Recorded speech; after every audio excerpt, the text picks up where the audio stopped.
When we talk about murder, most of us picture the same familiar scene. Flashing police lights, yellow tape, detectives crouched over evidence, fingerprints lifted, witnesses questioned, and eventually a suspect led away in handcuffs. Sometimes the shock comes from who the killer turns out to be, but sometimes the shock comes from something far worse. Sometimes the killer is never found. Sometimes the victim is never even named. In the winter of 1957, Philadelphia became the center of one of the most haunting unsolved cases in American history.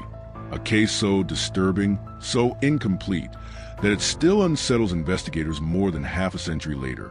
It became known simply as the boy in the box. It began on what should have been an ordinary day.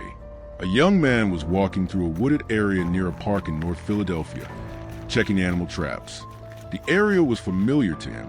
People passed through all the time. Trash was often dumped there illegally. Nothing about the place felt unusual until he noticed a large cardboard box tucked into the brush, bigger than the typical trash left behind. Newer, out of place. He later admitted that, for reasons he couldn't explain, fear hit him immediately. He didn't open the box. He walked away. That decision would haunt the case forever. Days later, another man stopped nearby after spotting an animal by the roadside. Wandering off the road, he noticed the same box. This time it was opened. Inside was the naked body of a small boy. The child was tiny, malnourished. His body had been cleaned. His hair had been crudely cut. He had been wrapped in a blanket and placed carefully inside the box, as if someone had taken time, perhaps even care after his death. Police arrived quickly. The area was sealed. Photographs were taken.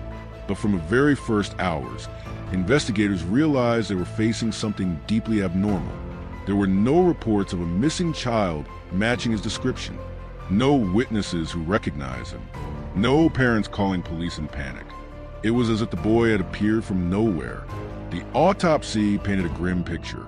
The child was between 4 and 5 years old, severely underweight. His growth had been stunted, likely from long-term malnutrition. Yet his nails were trimmed. His skin was clean.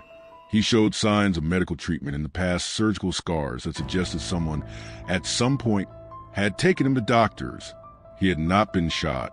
He had not been stabbed. He had not been poisoned. He had been killed by blunt force trauma to the head.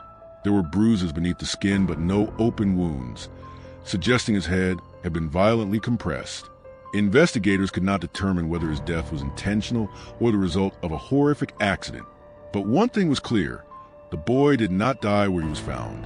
His body had been transported and deliberately placed.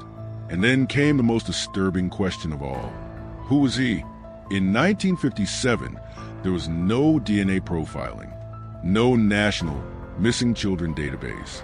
Fingerprints were taken, but there was nothing to compare them to. Hospitals were contacted. Adoption agencies were questioned. Schools were checked. Thousands of families who had recently moved into or out of the area were investigated. Nothing. Police launched one of the largest public appeals Philadelphia had ever seen. Posters with the boy's face were printed by the hundreds of thousands. They were taped to windows, mailed with utility bills, handed out on street corners. The image of the child sometimes shown clothed, sometimes reconstructed, as if alive, spread across the city and beyond. Hundreds of tips poured in. Most led nowhere. Some raised hope, only to collapse under scrutiny. Children thought to be missing were found alive.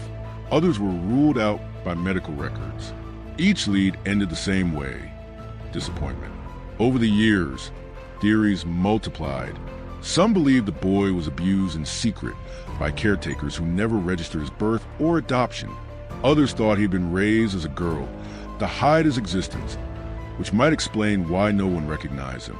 There were rumors of traveling families, illegal adoptions, underground markets of children. Some even turned to psychics, desperate for anything resembling direction.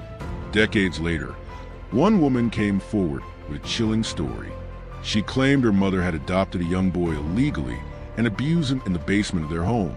She described violence, starvation, and a fatal outburst of rage. Some details of her account matched known facts. Others could not be verified. Investigators found no physical evidence tying her story to the boy. Her mental health history further complicated the claim. Once again, certainty slipped away. As the years passed, the case grew heavier not because of what was known, but because of what wasn't. A child had lived, suffered, and died, and the world had failed to notice.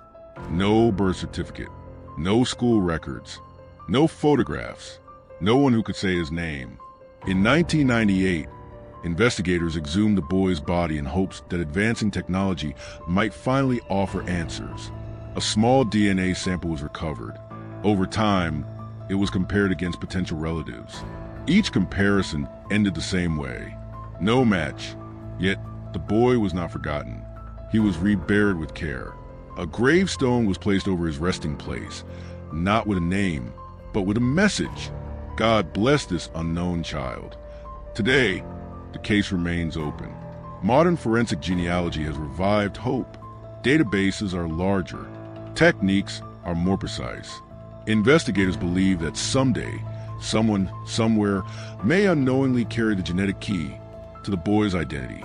But even if that day comes if his name is finally spoken out loud, another question will remain. How could a child disappear so completely that no one noticed he was gone?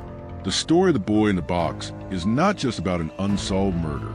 It is about invisibility, about how suffering can exist in plain sight and still go unseen, about how systems fail, how silence protects cruelty, and how justice can be delayed not by lack of effort, but by lack of recognition.